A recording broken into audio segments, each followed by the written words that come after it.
आप जानते हैं जो आप लोग पाचन तंत्र में पाचन की क्रिया आरंभ कहां से होती है? मुख गुहा से। और मुख गुहा से अंतिम रूप से पाचन आप लोग जानते हैं छोटी आंत में होता है। ठीक है, तो मुख गुहा से होते हुए छोटी आंत तक संपूर्ण पाचन होता है। और उस प्रक्रिया में जो जो सिस्टम आपका बॉडी का भाग लेता है उस सभी सिस्टम को हम लोग क्या बोलते हैं? डाइजेस्टिव सिस्टम, पाचन तंत्र।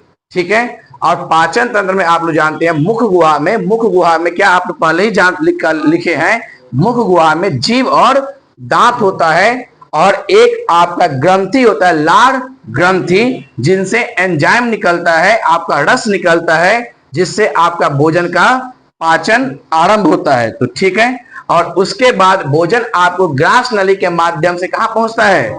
आमाशय में। और आमाशय में आप जानते हैं हाइड्रोक्लोरिक अम्ल होता है और जठर ग्रंथि मतलब कोशिका होता है, उस कोशिका दोनों से मिलकर के रस निकलता है जो आपका भोजन का पाचन करता है। फिर वहां से पाचन होने के पश्चात पचा हुआ भोजन मतलब पूर्ण रूप से पाचन आमाशय में नहीं होता, ये याद रखना आपको। आमाशय में पूर्ण रूप से पाचन नहीं होता है, वही भोजन फिर कहां था? छोटी आंत में। जैसे कि आप लोग पहले ही आप लोग लिखे हैं, जैसे कि मुख गुहा में क्या होता है, जैसे आप लोग जो भोजन करते हैं, भोजन मतलब आप कार्बोहाइड्रेट खाते हैं, प्रोटीन खाते हैं, वसा खाते हैं, जो भी आप मुंह में भोजन करते हैं मुख में, तो भोजन के बाद दांत क्या करता है? उसको पीसता है, यानी कि उसकी खंड खंड टुकड़ा। ठीक है, उसके बाद जीभ का काम क्या होता है? उस भोजन को लार में समाहित करना। ठीक है, जीभ क्या होता है? उस भोजन को पीछे की ओर धकेलता है।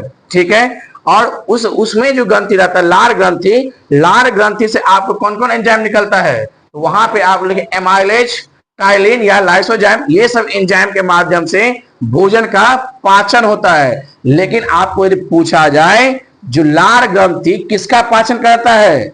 लार ग्रंथि कार्बोहाइड्रेट का पाचन करता है।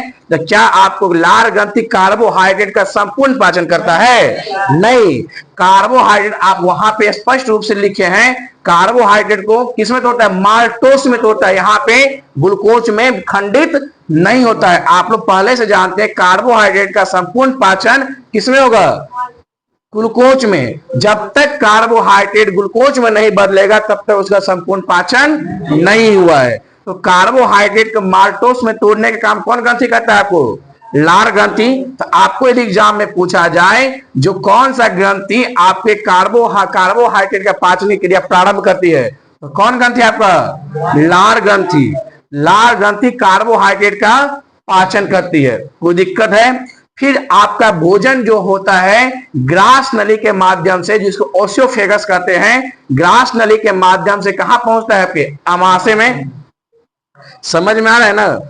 लार ग्रंथि से कहां पहुंचा? आपके ग्रास नली में। और ग्रास नली में कोई पाचन ग्रंथि आपके पास उपलब्ध नहीं होता है, उसकी लंबाई आप लोग स्पष्ट लिखे 25 सेंटीमीटर होता है। ठीक है, तो आपका जो भोजन है किस माध्यम से? लाल ग्रंथि होते हुए ओसियोफेगस के माध्यम से आमाशय में पहुंचती है। और आमाशय में आप लोग जानते हैं भोजन का पाचन होता है। और आमाशय में जो ग्रंथि रहता है उसे कहते हैं वो जठर ग्रंथि, गैस्ट्रिक ग्लैंड। ठीक है, और उस ग्लैंड से क्या होता है? रस निकलता है और आप लोग वहां पे भी भोजन के क्या होता है? पाचन होता है।